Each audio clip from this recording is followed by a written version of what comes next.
অথবা এইচএসসি ভর্তি হতে যাচ্ছি তাদের ইংরেজি প্রথম পত্র নিয়ে একটু কথা বলবো। এই মুহূর্তে অনেক স্টুডেন্টদের যে বিষয়টা জানার আগ্রহী সেটা হচ্ছে মান বন্টন জানা, মার্কস ডিস্ট্রিবিউশনটা জানা, তাদের কোন ক্ষেত্রে কতটুকু নাম্বার আসবে এবং কোন আইটেমগুলোতে কি কি আসবে তাদের এই বিষয়গুলো সম্পর্কে জানা খুবই দরকার। তো অনেক স্টুডেন্ট এটাও জানে না যে তাদের এসএসসির সিলেবাসের সাথে অনেক কিছুই তাদের সিমিলার আছে, মিল আছে। তো আমি পয়েন্ট টু পয়েন্ট আমাদের পুরো যে মার্কস ডিস্ট্রিবিউশনটা আছে সেটা নিয়ে একটু কথা বলবো। প্রথমে তুমি রিডিং জিনিসটা হচ্ছে কি, প্যাসেজ থেকে তুমি বুঝছো কিনা, প্যাসেজ থেকে কোশ্চেন বের করতে পারো কিনা, প্যাসেজ থেকে এমসিকিউ বের করতে পারো কিনা, একটা প্যাসেজ থেকে তুমি সামারি লিখতে পারো কিনা, একটা প্যাসেজ থেকে তুমি ফ্লো চার্ট বের করতে পারো কিনা। তো নাম্বার ওয়ান তোমাকে জানতে হবে তোমার ইংলিশ ফার্স্ট পার্ট কোশ্চেনে তোমার বই থেকে তিনটা প্যাসেজ আসবে। কয়টা প্যাসেজ আসবে? তিনটা প্যাসেজ আসবে। নাম্বার ওয়ান প্যাসেজ, এক নাম্বার একটা প্যাসেজ দিবে, ওই প্যাসেজের নিচে এমসিকিউ দিবে। তোমার এমসিকিউ মার্ক থাকবে তোমার হচ্ছে 5 নাম্বার। প্রথম যে প্যাসেজটা থাকবে এই প্যাসেজের নিচে 5টা এমসিকিউ থাকবে, আর 5টা এমসিকিউর জন্য হচ্ছে তোমার কত মার্ক? 5 মার্ক থাকবে। 2 নম্বরে তুমি উপরের যে প্যাসেজের থেকে তুমি এমসিকিউ দিয়েছো সেই 2 নাম্বার হচ্ছে তোমার কি থাকবে? কোশ্চেনস থাকবে। 5টি কোশ্চেন থাকবে, 10 মার্ক। তার মানে তুমি বুঝতে পারছো তোমার এসএসসি লেভেলে ইংরেজি প্রথম পত্রে যেই রকম ছিল সেম এইচএসসিতে এসেও কিন্তু তুমি একটা প্যাসেজ থেকে এমসিকিউ পাচ্ছ, কোশ্চেনস পাচ্ছ।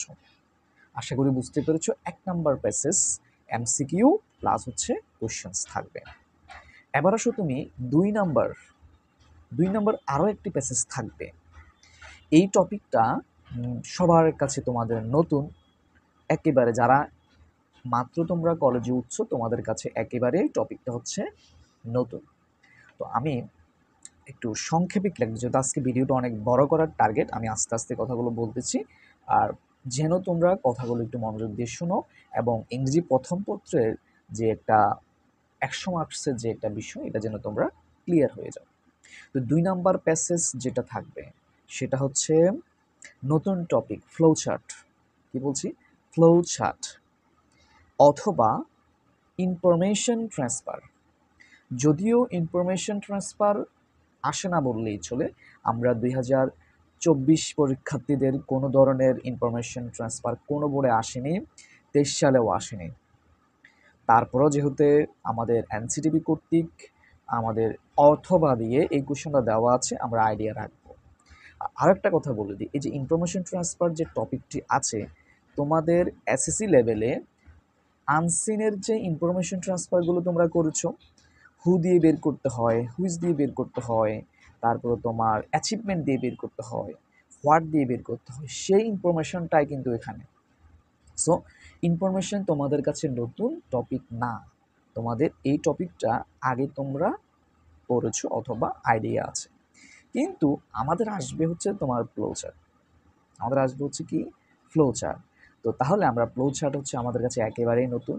আর ফ্লো চার্ট নিয়ে আমার পেজে ভিডিও দেওয়া আছে, আমি মুখে ভিডিও করেছি বা ভোরে বুঝিয়েছি, এই ধরনের অনেক ভিডিও আছে। সামারে নিয়ে ভিডিও আছে, একটা আইডিয়াল সামারে কীভাবে লিখতে হয়, ভালো মার্কস কীভাবে ক্যারি করতে হয়, সেই জিনিসগুলো নিয়ে আলোচনা করা আছে। তো ফ্লো চার্ট 5টি বক্সে তোমাকে অ্যান্সার করতে হবে, একটি ওরা লিখে দিবে, কোশ্চেনে একটি প্রশ্ন লিখে দিবে। এবং এখানে যেই বিষয় জানা জরুরি সেটা হচ্ছে ফ্লো চার্টের যে আমাদের প্রথম গড়ে যে স্ট্রাকচার লেখা আছে, বাকি আমার যে 5টা আমি লিখতে হবে সে স্ট্রাকচার যেন মেনটেন করা হয়। একটা নিউজ বলে রাখি আগে 24 সালে ফ্লো চার্ট আমাদের এসেছে কুমিল্লা বোর্ডে। এডুকেশন গিভস আস নলেজ থেকে enriching knowledge, enriching that means জ্ঞানকে সমৃদ্ধ করা। তার মানে এনরিচিং ভার্বের সাথে আইএনজি দিয়ে এসেছে। 2023 সালে আমেরিগুর প্যাসেজ থেকে লিভিং দিয়ে এসেছে, living in a street. That means আমেরিগু যে ছেলেটা সে হচ্ছে কি রাস্তায় বসবাস করে। তো এখানে ফ্লোচার্টের মুখ্য বিষয় হচ্ছে প্রথম ওরাদের যে মানে প্রশ্নের মধ্যে যে ঘর থাকবে সে ঘরে যদি ভার্বের সাথে আইএনজি দিয়ে শুরু হয়, বাকি 5টা তুমি ভার্বের সাথে আইএনজি দিয়ে করবা। যদি ইনফিনিটিভ দিয়ে আসে তাহলে তুমি বাকিগুলো ইনফিনিটিভ দিয়ে করবা, মানে 2 প্লাস ভার্বের বেস ফর্ম দিয়ে করবা। যদি ফ্রেজ দিয়ে থাকে তুমি বাকি ওয়ার্ডগুলো ফ্রেজ দিয়ে পূরণ করবা। ইনশাল্লাহ আমি তোমাদের সাথে থাকবো, প্রতিটা টপিকের আলাদা আলাদা কথা বলার চেষ্টা করব। আজকে যেহেতু আমাদের পুরো টপিকটা বোঝানো দরকার, পুরো মান বন্টন বোঝানো দরকার, সেজন্য একটু বড় করে আমরা কাজ করব। 3 নাম্বার কোশ্চেন্স যেটা হচ্ছে সামারি। সামারি কোন জায়গায় নাই? সব জায়গায় আছে। তোমার এসএসসিতে ছিল, যদিও এসএসসিতে তোমার আনসিনের সামারিটা করতে হতো। সে আনসিনের সামারিটা একটা ব্যক্তি কেন্দ্রিক আসতো, কাজী নজরুল ইসলাম নিয়ে আসতো, রবীন্দ্রনাথ ট্যাগর নিয়ে আসতো, অথবা আলতাফ মাহমুদ, যাই হোক এভরিথিং, মাদার তেরেসা নিয়ে আসতো, জয়নুল আবদিন নিয়ে আসতো। তাহলে তুমি ওই সামারিটা মানুষের জীবনে হওয়ার কারণে তুমি খুবই সুন্দরভাবে বাছাই করে ইম্পর্টেন্ট লাইনগুলোকে তুমি গুছাই লিখতে পারতা। কিন্তু ইন্টারমিডিয়েটে আসার পরে তোমার ইন্টারের যে প্যাসেজ আছে, টেক্সচুয়াল যে প্যাসেজ আছে, সে প্যাসেজগুলো থেকে তোমাকে কি ওয়ার্ডসগুলোকে, কি লাইন্সগুলোকে ফাইন্ড আউট করতে হবে। ফাইন্ড আউট করার পরে ইম্পর্টেন্ট লাইনগুলোকে তুমি সাজাতে হবে। এবং টু রিমেম্বার দ্যাট তুমি যদি হুবহু লাইন লিখে দাও, ওখানে টেক্সট বইয়ে যা আছে তা লিখে দাও, তাহলে তোমার ভালো নাম্বার ক্যারি করা পসিবল না। তোমাকে অবশ্যই ওই লাইনগুলোকে মডিফাই করতে হবে। ওই লাইনগুলোকে একটু প্যারাফ্রেজ তুমি করলেও পারো, না করলেও পারো, বাট ওয়ার্ডগুলো ঠিক রেখে দুইটা সেন্টেন্সকে একসাথে যুক্ত করার যে দক্ষতাটা, যে স্কিলটা, সেটা ডেভেলপ করতে হবে। দুইটা সেন্টেন্সকে যদি আমি একসাথে যুক্ত করতে চাই, আমি দ্যাট দিয়ে যুক্ত করতে পারি, হুইজ দিয়ে যুক্ত করতে পারি, হোয়াট দিয়ে যুক্ত করতে পারি, হু দিয়ে যুক্ত করতে পারি। এই যে সিম্পল থেকে কমপ্লেক্স আমাকে পরিণত করতে হবে। অথবা আমি অ্যান্ড, বাট, অর, কম্পাউন্ড দিয়ে, কনজাংশন দিয়ে যুক্ত করতে পারি। এই দক্ষতাটা আমার অর্জন করতে হবে সামারি লেখার সময়। আর সামারি নিয়ে আমার অসাধারণ একটা ভিডিও আছে, যেটা আমি নিজেও যে কোনো জায়গায় পরীক্ষা দিলে আমি নিজে অ্যাপ্লাই করি। সামারির প্রথম লাইন কি লিখতে হবে, ওইটাতে হুইচ দিয়ে, দ্যাট দিয়ে, হু দিয়ে কী লিখতে হবে, এবং কি কোন জায়গায় ইনফ্যাক্ট দিয়ে লিখবো, হাউএভার দিয়ে লিখবো, কোন জায়গায় সো দিব, কোন জায়গায় ফাইনালি দিব, এই জিনিসটা আমার খুবই ভালোভাবে ভিডিও করা আছে, দেখতে পারো। তাহলে তোমার 3 নাম্বার কোশ্চেন তুমি বুঝলে কি সামারি। তোমার 4 নাম্বার কোশ্চেনে চলে যায়। এই টপিকটার সাথে তোমার আইডিয়া আছে। টপিকটা হচ্ছে ক্লোজ টেস্ট। ক্লোজ টেস্ট মানে হচ্ছে তোমার এসএসসিতে ইংলিশ সেকেন্ড পেপারে নাম্বার 1 কোশ্চেনে তোমাদের উপরে preposition, article, parts of speech থাকতো। সেই কোশ্চেনটা ধরো এখানে, তবে এখানে শুধু মেজরিটি% ভার্ব থাকে, মাঝে মধ্যে আমাদের প্রিপোজিশন থাকে।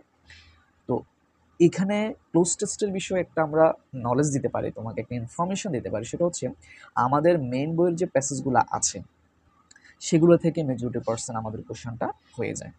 মানে অনেক সময় কোশ্চেনটা ওই যে তোমার টেক্সট বই থেকে এসে থাকে। হ্যাঁ, এই জিনিসটা, এই জন্য ট্যাক্স পড়তে হবে মারাত্মকভাবে। তুমি যেই প্যাসেজটা পড়বা, এই প্যাসেজটার প্রথম লাইন থেকে শেষ লাইন পর্যন্ত কোনো ওয়ার্ড যদি মিসিং না হয়, কোনো লাইন যদি না বোঝো, এমন কোনো কোশ্চেন লাইন থাকা যাবে না। তুমি যে টিচারের কাছে পড়ো না কেন, তুমি ওয়ার্ড মিনিংগুলা ওনার থেকে কাভার করে নিবা। যে জায়গায় তুমি বুঝতেছো না তুমি কাভার করে নিবা, তুমি কোশ্চেন করবা টিচারকে। যদি তুমি না বুঝে নাও তাহলে কিন্তু তোমার জন্য ভালো সামারি লেখা পসিবল না। প্যাসেজ না বুঝতে ভালো সামারি লেখা পসিবল না। ফ্লো চার্টের কিওয়ার্ডগুলো বের করা পসিবল না। কোশ্চেন্স ভালো লেখা পসিবল না। এমসিকিউতে তুমি ওয়ার্ড মিনিংয়ে ধরা খেয়ে যেতে পারো। ওকে, তারপর হচ্ছে উইদাউট ক্লোজ। জানো উইদাউট ক্লোজ হচ্ছে 10 মার্কস। ক্লোজ টেস্ট হচ্ছে কত? 5 মার্ক। উইদাউট ক্লোজে কত? আমাদের 10 মার্ক। 10টা অপশন লিখতে হবে, 10 মার্ক। এখানে আসলেই নাম্বারটা অনেক। প্লাসের জন্য মারাত্মক একটা নাম্বার হচ্ছে উইদাউট ক্লোজ। তো উইদাউট ক্লোজ তুমি বেশি বেশি প্র্যাকটিস করবা, লাইন বাই লাইন অনুবাদ পারার চেষ্টা করবা। আমাদের 2024 সালের কুমিল্লা বোর্ডে ক্লোজ টেস্টও কমন এসেছে এবং কি উইদাউট ক্লোজও কমন এসেছে, হুবহু বই থেকে কমন এসেছে। এবং কি ক্লোজ টেস্ট কমন এসে ঢাকা মেবি দিনাজপুর বোর্ড 17 থেকে 17 সালের একটা কোশ্চেন থেকে, মেবি দিনাজপুর, আমার সামনে বই নাই, আমি কোশ্চেনে না আমি দেখে বলতাম, দিনাজপুর বোর্ড 17 অথবা কোনো একটা 17 থেকে এসেছে। দ্যাট মিনস তুমি বোর্ড কোয়েশ্চেন্স এবং কি টেস্ট পেপার তো তোমাদের এখন নেই, তোমরা যখন টেস্ট পেপার কিনবা তখন কিন্তু তোমরা সলভ করে করে প্র্যাকটিস করলেও কিন্তু কমন আসবে ইনশাআল্লাহ।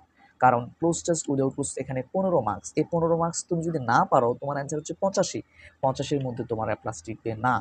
সো তোমাকে অবশ্যই cloze test without close common রাখতে হবে, ভালো অ্যান্সার করতে হবে এবং প্যাসেজ বুঝে বুঝে পড়তে হবে, অর্থটা পারতে হবে।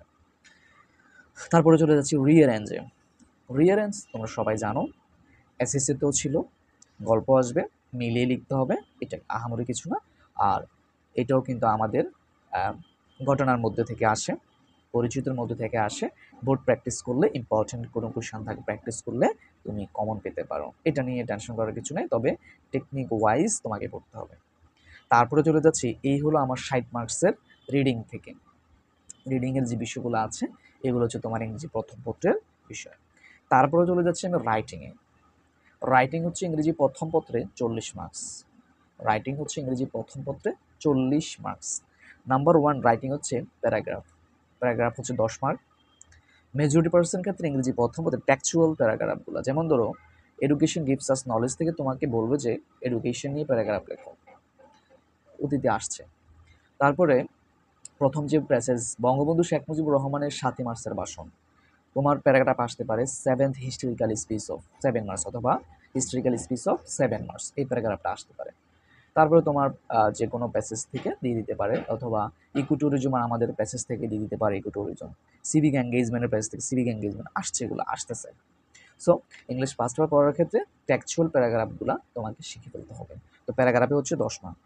কমপ্লিটিং স্টোরি তোমার হচ্ছে কত 7 মার্কস, যদিও শর্ট সিলেবাসে 15 ছিল, তোমার যেহেতু এসিসি 26 তোমার তো শর্ট সিলেবাস না, তোমার স্টোরিতে হচ্ছে কত মার্ক 7 মার্ক।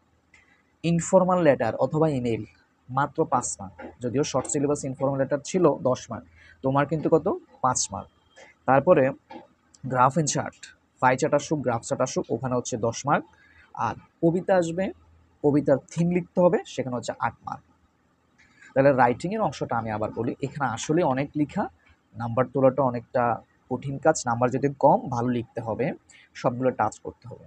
আমি আবার বলি, রাইটিং নাম্বার 1 হচ্ছে প্যারাগ্রাফে 10, তারপর স্টোরিতে হচ্ছে 7, ইনফর্মাল লেটার অথবা ইনফর্মাল ইমেল সেখানে হচ্ছে 5, তারপরে হচ্ছে গ্রাফ এন্ড চার্ট অথবা ফাই চার্ট অথবা গ্রাফ চার্ট সেখানে হচ্ছে 10, কবিতা আসবে, কবিতার থিম আসবে, আর থিম থেকে আসবে 8। এইগুলো এখানে 40 মার্কস। আর আগে যেগুলো আমি বলেছি সেগুলো হচ্ছে রিডিং থেকে, সেগুলো এমসিকিউ থেকে শুরু করে MCQ, questions, flow chart, summary, cloze test without close, তারপর রিঅ্যারেঞ্জ, এখানে টোটাল হচ্ছে তোমার কত 60 মার্কস। 60 আর 40 তোমার কত 100। তুমি এখন থেকে প্রিপারেশন নাও, তোমার পড়ার কিন্তু অনেক, তোমার রাইটিং আইটেমসের কোনো শেষ নাই, অনেক করতে হবে তোমাকে। সো এখন থেকে তুমি ডিটারমাইন করো, তুমি কোনো দিনও 24 মাস সময় পাবা না। টোটাল ইন্টারমিডিয়েটে 15 মাস, 16 মাস, 14 মাস এরকম টাইমটা পাওয়া যায়। সো ফার্স্ট ইয়ার মনে করো তোমার 6 মাস, এই 6 মাসে তুমি সিলেবাস কভার করতে হবে, তোমাকে ভালো একটা রেজাল্ট করতে হবে, সেকেন্ড ইয়ারে গিয়ে যেন তোমার সেকেন্ড পেপার পড়তে পড়তে এটা যেন ভুলে না যাও, সেজন্য ভালো করে প্রিপারেশন নিতে হবে। সেই লক্ষ্যে আমি তোমাদের সাথে আছি সবসময়। ফেনী শহরের ডাক্তারপাড়ায় অলরেডি আমি নতুন বেচ চালু করেছি, সেখানে তোমরা যুক্ত হতে পারো, অথবা তোমরা চাইলে আলাদা ফ্রেন্ডস না মিলে বেচ করতে পারো, কোনো সমস্যা নেই। কিন্তু আমি চেষ্টা করব তোমাদেরকে আন্তরিকতার সাথে পড়ানোর জন্য, এবং যতটুকু পড়ালে তোমাদের এসএসসি লেভেলের সিলেবাসটা কভার হবে, এবং সেম যখন তুমি অ্যাডমিশন টেস্টে যাবা তখন তোমার যেন তোমার উপকার হয়, সে লক্ষ্য নিয়ে, সে টার্গেট নিয়ে বেসিকটা ডেভেলপ করে আমরা কাজ করব। আর সিলেবাসটা শেষ করা অনেকটা গুরুত্বপূর্ণ, আর বেটার দেন হচ্ছে তোমার প্রচুর প্র্যাকটিস করতে হবে, প্র্যাকটিসটা ম্যান্ডেটরি। ধন্যবাদ সবাইকে। আর আজ এই পর্যন্তই, যেহেতু অলরেডি 17 মিনিট হয়ে গেছে, অনেক বড় হয়ে গেছে। যাদের ইনশাল্লাহ যাদের এই যে এসএসসি 26 আছে তোমরা অবশ্যই ভিডিওটা দেখবা। তো সকলের প্রতি অনেক দোয়া রইল, ভালোবাসা রইল। আসসালামু আলাইকুম রহমতুল্লাহ।